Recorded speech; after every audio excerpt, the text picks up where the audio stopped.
Alexander the great, जिन्हें Alexander III के नाम से भी जाना जाता है, का जन्म 336 ईसा पूर्व में मैसेडोनिया, वर्तमान ग्रीस के पेल्ला शहर में हुआ था। उनके पिता का नाम फिलिप डुआई और माता का नाम ओलंपियास था। अलेक्जेंडर को उनके पिता ने युद्ध और राजनीति की शिक्षा दी, जबकि उनकी मां ने उन्हें देवताओं की कहानियों और मिथकों से परिचित कराया। अलेक्जेंडर का जीवन साहस, संघर्ष और विजय से भरा हुआ था, जिसने उन्हें इतिहास में एक अद्वितीय स्थान दिलाया। बाल्यकाल अलेक्जेंडर का बचपन बहुत ही प्रेरणादायक था। उन्होंने अपनी शिक्षा की शुरुआत एक उत्कृष्ट शिक्षक अरस्तू से की, जो ग्रीक संस्कृति और ज्ञान के एक महान प्रतीक थे। अरस्तू ने उन्हें दर्शन, विज्ञान, चिकित्सा और साहित्य का ज्ञान दिया। अलेक्जेंडर ने युवा अवस्था से ही युद्ध कौशल में भी रुचि दिखाई। उन्होंने अपने पिता के साथ कई युद्धों में भाग लिया, जिससे उन्हें सैन्य रणनीतियों और नेतृत्व का अनुभव मिला। राज्याभिषेक और पिता की विरासत, अलेक्जेंडर की माता ओलंपियास ने उनके मन में यह विश्वास पैदा किया कि वह एक महान नेता और भगवान का बेटा है। 336 ईसा पूर्व में जब अलेक्जेंडर की उम्र केवल 20 वर्ष थी, उनके पिता फिलिप डुआई की हत्या कर दी गई। इस हत्या के बाद अलेक्जेंडर ने मैसेडोनिया का राजा बनने का निर्णय लिया। उन्होंने अपने पिता की विरासत को आगे बढ़ाते हुए साम्राज्य के विस्तार की योजना बनाई। साम्राज्य का विस्तार, अलेक्जेंडर ने अपने शासनकाल के दौरान विशाल साम्राज्य का निर्माण किया। उन्होंने पहले ग्रीस के सभी शहरों को एकजुट किया और फिर फारसी साम्राज्य के खिलाफ युद्ध की शुरुआत की। उनकी पहली बड़ी विजय 383 ईसा पूर्व में ग्रेनिकस की लड़ाई में हुई, जहां उन्होंने फारसी सेना को पराजित किया। इसके बाद उन्होंने इफेसस, सरदिस और अन्य प्रमुख शहरों पर विजय प्राप्त की।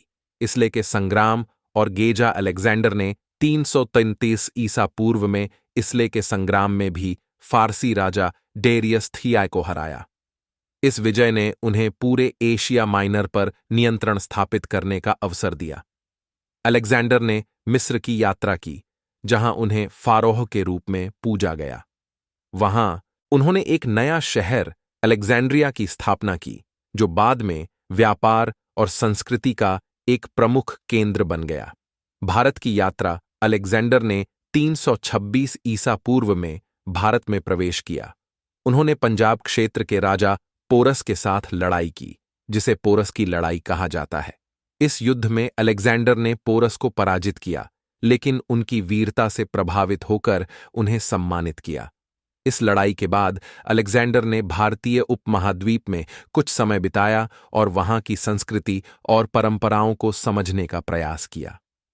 अंतिम वर्ष और मृत्यु, अलेक्जेंडर की यात्रा उसके साम्राज्य के दक्षिणी भाग में कई कठिनाइयों का सामना करते हुए जारी रही। उनके सैनिक थक गए और उन्होंने घर लौटने की इच्छा व्यक्त की। अलेक्जेंडर को अपनी सेना की मजबूरी को समझते हुए वापस लौटना पड़ा। उन्होंने 323 ईसा पूर्व में बाबिलोन में एक महल में रहकर अपनी योजनाओं पर विचार करना शुरू किया।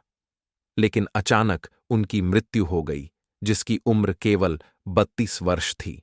उनकी मृत्यु के कारणों पर आज भी शोध हो रहा है। कुछ का मानना है कि वह बुखार, शराब या जहर के कारण मरे। अलेक्जेंडर का प्रभाव, अलेक्जेंडर दी ग्रेट ने इतिहास में एक अमिट छाप छोड़ी। उनके द्वारा स्थापित साम्राज्य ने विभिन्न संस्कृतियों और जातियों के बीच सांस्कृतिक आदान प्रदान को बढ़ावा दिया।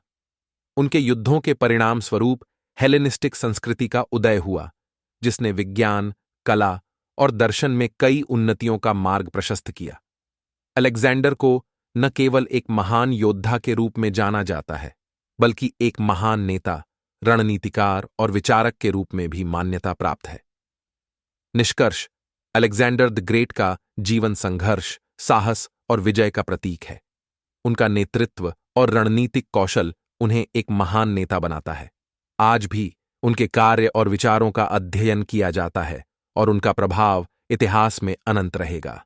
अलेक्जेंडर का नाम एक ऐसी शख्सियत के रूप में लिया जाता है जिसने अपने समय की सीमाओं को पार किया और आज भी लोगों के दिलों में जीवित है। संदर्भ अलेक्जेंडर द ग्रेट के जीवन और कार्यों पर कई ग्रंथ और शोध पत्र लिखे गए हैं। उनकी जीवनी को समझने के लिए प्रसिद्ध इतिहासकारों के कामों का अध्ययन किया जा सकता है, जैसे कि अरस्तु, क्यूटियस क्यूस और प्लूटार्क।